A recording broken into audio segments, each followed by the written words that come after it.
my colleague in the Council of Ministers, Sakina Yattu Sahiba, my advisor, Nasir Aslam Wani Sahab, Honorable MLAs, Saifuddin Bhatt Sahab, Nizamuddin Bhatt Sahab, Salman Sagar Sahab, Mushtaq Guru Sahab, Dr. Shafi Wani Sahab, Founder Director of SKIMS, Dr. A.K. Nagpal Sahab, Secretary Health, Government of Jammu and Kashmir, Dr. Sayyid Abid Rashid Shah Sahab, Director SKIMS, Dr. Mohammad Ashraf Ganai Sahab, Chairman of the Organizing Committee of the Conference, Professor G.H. Yattu Sahab, former directors of SKIMS, members of the medical fraternity, members of the faculty of SKIMS, ladies and gentlemen.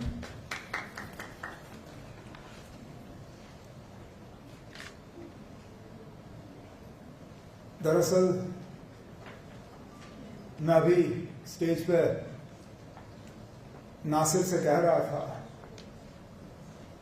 कि हम ही दो हैं जिनको यहां बोलने का कोई हक वैसे है नहीं। सकीना खुद आधे से ज्यादा डॉक्टर और बाकी पूरे डॉक्टर और कुछ इनमें से प्रोफेसर भी। नासिर और मुझे इतना ही तजुर्बा है जितना किसी पेशेंट को होगा, लेकिन उसके बावजूद अब जब बोलने के लिए बुलाया गया है कुछ तो बोलना ही पड़ेगा। अपनी जगह समझने की कोशिश की कि आखिरकार पेशेंट केयर और पेशेंट सेफ्टी दोनों को अलग इस कॉन्फ्रेंस के जरिए क्यों लिया जा रहा है।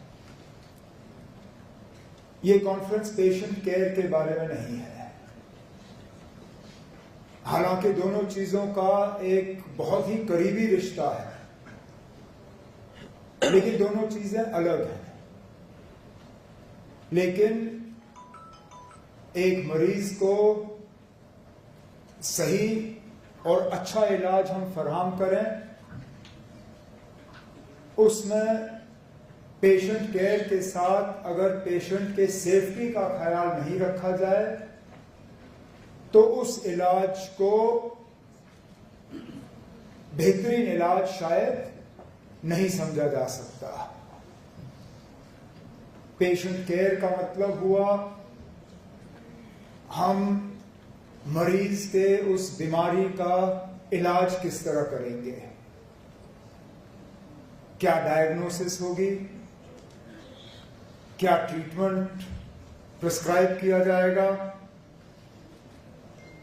पेशेंट के साथ किस तरह का सलूक होगा, बेड साइड मैनर से लेके दवाइयों को एडमिनिस्टर करने का तरीका, वो सारा पेशेंट केयर के अंदर जो है लिया जाता है। पेशेंट सेफ्टी के अलग मायने हैं। पेशेंट सेफ्टी का मतलब ये हुआ कि हम तमाम वो एहतियात करें जिनसे कि हमसे कोई ऐसी गलती ना हो जिससे कि पेशेंट की जिंदगी को और ज्यादा खतरे में डाला जाए। Essentially, avoiding causing harm to the patient by making what would otherwise be avoidable errors.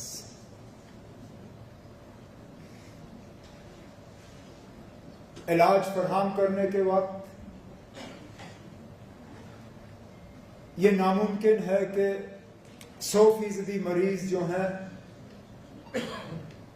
वो उस ट्रीटमेंट के हवाले से दोबारा ठीक हो जाए। लेकिन अपनी जगह हमेशा ये कोशिश रहनी चाहिए कि हमारे तरफ से इलाज फराहम करने में कोई ऐसी गलती ना हो जिससे कि हम मरीज के जान को और ज्यादा खतरे में डाल रहे हैं। और शायद आज के कॉन्फ्रेंस का मकसद ये है कि इलाज तो अस्पतालों में ठीक ठाक होता है, लेकिन इलाज के साथ साथ पेशेंट की सेफ्टी का हमें किस तरह ख्याल रखना होगा ताकि हम सबसे ज्यादा बेहतरीन ट्रीटमेंट जो है वो पेशेंट्स को प्रोवाइड कर सके।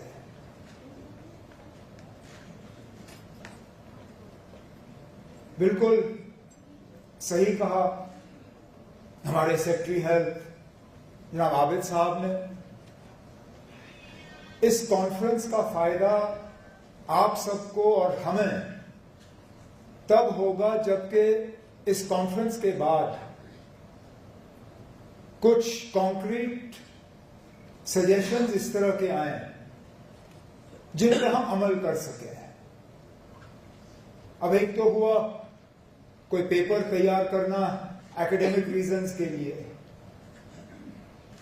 उसको चंद ही लोग पढ़ेंगे, किसी किताब में छपेगा, वो किताब किसी लाइब्रेरी की शेल्फ पे होगा, शायद आप में से कोई उसको ढूंढ के निकाल के पढ़ें। लेकिन कुछ ऐसी चीजें हैं जिनके रिकमेंडेशंस या सुझाव या मशवरे या फाइंडिंग्स उस तरह के होने चाहिए जिन पे अमल किया जा सके, जिनको इस्तेमाल में लाया जा सके। और मुझे लगता है इस कॉन्फ्रेंस का तभी जाके फायदा होगा, आप लोगों के वक्त का तब जाके फायदा होगा। इस कॉन्फ्रेंस में जो लोग शरीक होके अपनी एक्सपीरियंसेस, अपने तजुर्बे की बात करेंगे, उसका तब जाके हमें फायदा होगा अगर के कुछ एक्शनेबल पॉइंट्स आपके तरफ से या तो स्किम्स के एडमिनिस्ट्रेटर्स को और उसके साथ साथ मुझे, सकीना को, नासिर को, डॉक्टर आबिद को इस तरह के मिल जाएं जो कि हम बाकी अस्पतालों में भी लागू कर सकें और पेशेंट केयर और पेशेंट सेफ्टी दोनों को जोड़ के एक बेहतर सेहत का निजाम जो है वो पूरे जम्मू कश्मीर में हम कायम कर सकें। इन कॉन्फ्रेंसों का सबसे बड़ा फायदा ये होता है कि हमें नए सिरे से किसी चीज को इन्वेंट करने की जरूरत नहीं पड़ती। जो हमसे पहले दूसरों ने किया हो, जो बेस्ट प्रैक्टिसेस उन्होंने अपनाए होंगे, जिन बेस्ट प्रैक्टिसेस का उनको खुद का तजुर्बा होगा, हमें उन्हीं से सीखना है। और फिर जो हमारे यूनिक हालात हैं, उन हालात को देखते हुए अगर उनमें थोड़ा 19-20 का फर्क लाना होगा, वो फिर फर्क लाना जो है हमारी जिम्मेदारी बन जाती है। तो इस उम्मीद के साथ कि ये national conference on patient safety, इसका आप सब फायदा लें और इसके बाद कुछ एक्शनेबल पॉइंट्स आप हुकूमत को दें ताकि हम भी अपने बाकी अस्पतालों में स्किम्स के अलावा बड़े छोटे अस्पतालों में पेशेंट केयर के साथ साथ पेशेंट सेफ्टी के लिए जो हमें इकदाम उठाने चाहिए वो हम उठा पाएंगे और अपने मरीजों को बेहतर जो है हेल्थ फैसिलिटीज हम फराहम कर पाएं। यही मेरी उम्मीद होगी। मुझे यहाँ पे बुलाने का और बोलने का जो मौका मिला उसके लिए शुक्रिया और इस कॉन्फ्रेंस को मैं अपने तरफ से बेस्ट ऑफ लक कहते हुए आपसे इजाजत चाहता हूँ। बहुत बहुत शुक्रिया।